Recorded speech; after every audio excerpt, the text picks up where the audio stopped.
Guys 4 lane पुलबाट अब म ब्रह्मदेवका लागि गइरहेछु। फेरि पनि म बाटोमा आएका छन् हजुर सामुन्ने राख्ने रहेछु। So yes, I'm enjoying here. You need to enjoy there.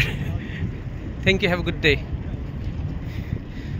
फेरि बाटोको देखाउँछु है। मैले अघि नै भनिसके अब जङ्गल हुन्छ, पहाड हुन्छ, अलिकति चढाइ हुन्छ। जाँदाखेरिको दुःख आउन्जेल जुन रिलिफ हुन्छ। गाइज मेरो भुँडी पनि घटिसक्यो है।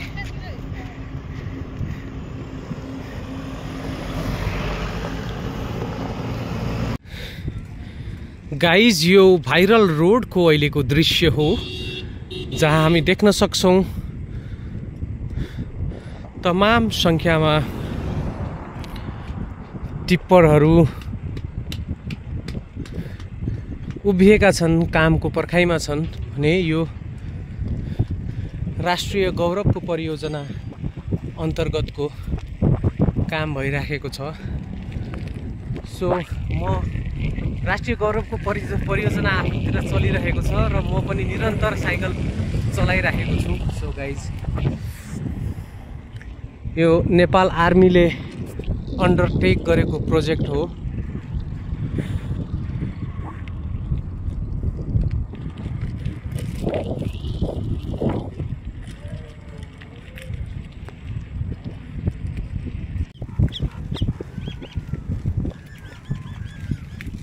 यो भारत जाने बाटो हो भने यो भन्सार कार्यालय गड्डा चौकी भर्खरै म भाइरल रोडबाट अब निस्किरहेको छु। अब यहाँबाट म ब्रह्मदेव हाइवे 0 पोइन्टसम्म साइक्लिङ गरेर अनि त्यहाँबाट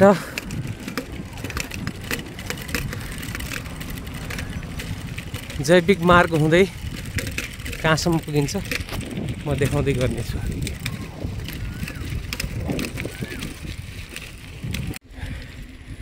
गाइज म गड्डा चौकी हुँदै अब ब्रह्मदेव हाइवे निस्किने क्रममा छु र यही क्रममा अहिले म श्री कल्पट्टे मन्दिरमा आइपुगेको छु।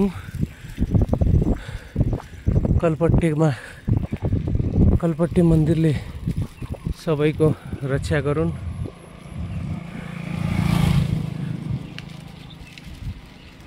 गड्डा चौकीबाट कल्पट्टे हुँदै अहिले ब्रह्मदेव हाइवेमा आइपुगेको छु। सो यता ब्रह्मदेव जाने बाटो यता छ भने यहाँबाट केही बेर अगाडि ब्रह्मदेव पुगिन्छ भने यो चाहिँ नि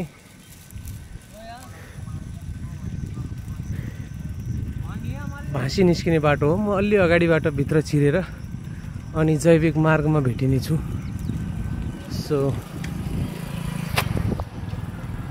ब्रह्मदेव हाइवे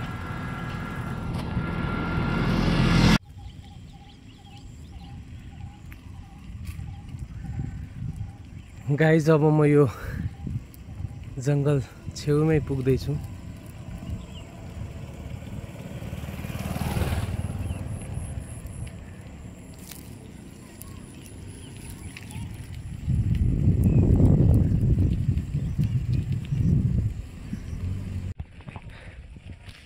म ब्रह्मदेव हाइवेबाट भित्री बाटो निस्केर अहिले जैविक मार्गमा आइपुगेको छु।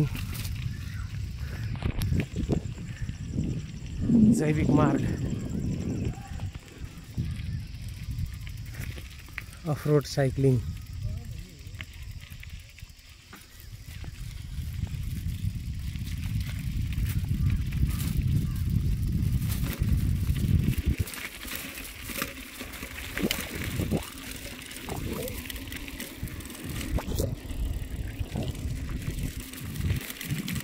अफ रोड साइक्लिङ गाइज यो अहिले देखिरहेको यो चाहिँ नि जैविक मार्ग हो।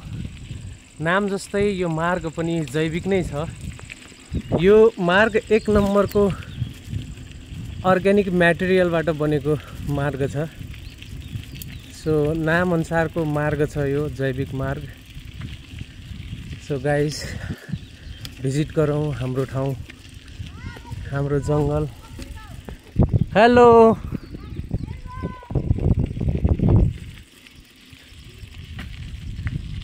सो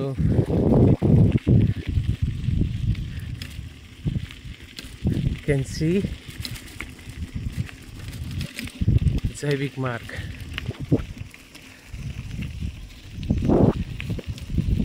सो आजको एक्सटेन्सिभ साइक्लिङ चलिराखेको छ। अघि झुलुङ्गे पुलसम्म म टिकटकमा लाइभ थिएँ भने अहिले मैले जुन जुन ठाउँ म कभर गरिराखेको छु त्यो ठाउँमा मैले भिडियो बनाइराखेको छु।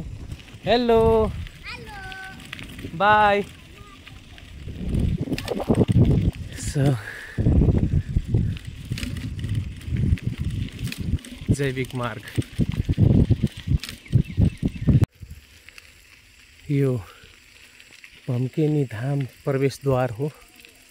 म भम्केनी धाम प्रवेशद्वारबाट निस्किराखेको छु।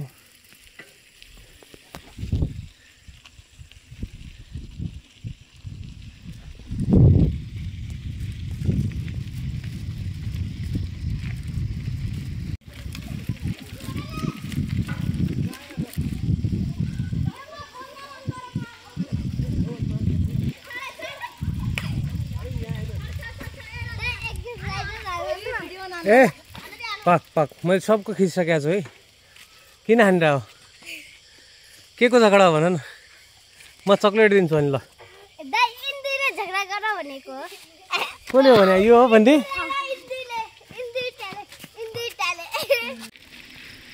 जैविक मार्गको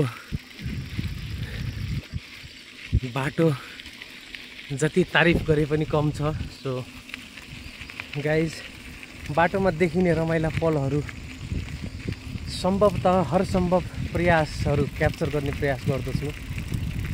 सो अबको म केही बेरमा विष्णु मन्दिर हुँदै रौटेला हुँदै वृद्धाश्रम भएर अनि घर। सो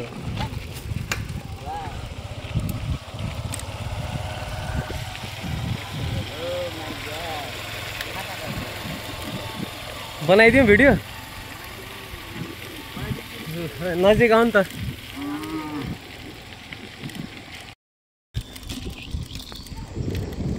सो जैविक मार्गमा फ्रेस एयर इनहेल गर्दै साइक्लिङ गर्नुको मजै छुट्टै छ।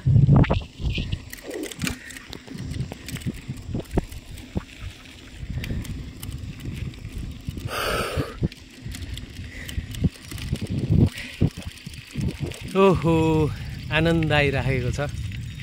यो जति सास लिनुपर्ने छ फ्रेस एयर इनहेल भइरहेछ। थकित भइन्छ, अक्सिजन कम परे जस्तो हुन्छ। आहा रियली आनन्द छ गाइज। यो बैजनाथ माध्यमिक विद्यालय भिनपा 3 नयाँ तिलकपुर विष्णु मन्दिर जाने बाटो। यो विष्णु मन्दिर जाने झुलुङ्गे पुल हो।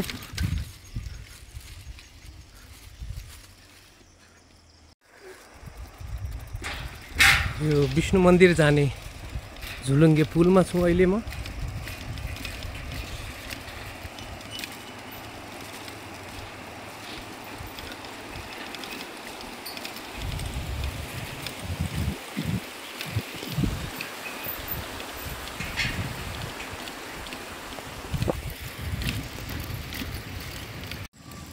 गाइज यो विष्णु मन्दिर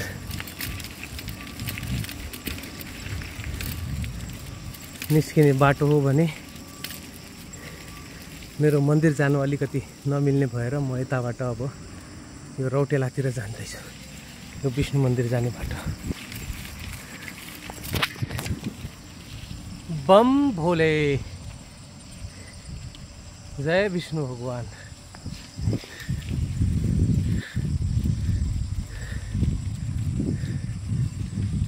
विष्णु मन्दिरबाट रौटेला निस्किने सर्टकट बाटो।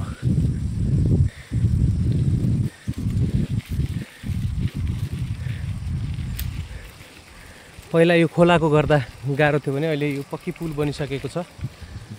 सो अब यो जङ्गल बैजनाथ मन्दिर रौटेलाको प्राङ्गणै पर्छ भनौँ। यहाँबाट सुरु हुन्छ जङ्गल त्यहीँसम्म। यो विष्णु मन्दिर जाने बाटो हो भने यताबाट अब म आइसकेको छु र अब यो चढाइ बैजनाथ मन्दिर रौटेला मन्दिरसम्म जाने गर्दछ। सो यहाँबाट फर्किँदाखेरिको आनन्द डिफ्रेन्ट लेभलको हुन्छ। सो अहिले यो चढाइ छ है, ब्याट्री पनि अब 5% हुन थालिसक्यो। सो गाइज म फाइनली मेरो आजको लागि फाइनल डेस्टिनेसन बैजनाथ मन्दिर तल आइसकेको छु, किनभने म माथि जान सक्दैन अलिकति जुठो परेर। तर म यसरी अब यहाँनिर चाहिँ साइकल अलिकति फोहोर भएको छ, सो यो फोहोर साइकललाई अलिकति वास गर्ने प्रयास गर्नेछु। सो आजको लागि ब्लग यति नै, ब्याट्री सकिसक्यो। So guys thank you. भोलि अझ अर्को नयाँ प्लेस एक्सप्लोर गराउने नै छु भन्ने आशासहित अहिलेलाई have a good time. Thank you for watching my blog. यद्यपि ब्याट्री छैन, मोबाइलमा 1% छ र पनि यो जुन डाउन हिल साइक्लिङको आनन्द छ त्यो आनन्द नदेखाइकन रहन सकिनँ। So guys thank you for today's support. म भोलि पुनः फेरि अर्को नयाँ डेस्टिनेसनबाट पुनः म हजुर समक्ष बबाल ब्लग लिएर आउनेछु। त्यतिन्जेलसम्मको लागि thank you so much guys. मलाई मध्ये थियौँ सबलाई आफ्नै प्राण प्यारी हुन्छ क्या।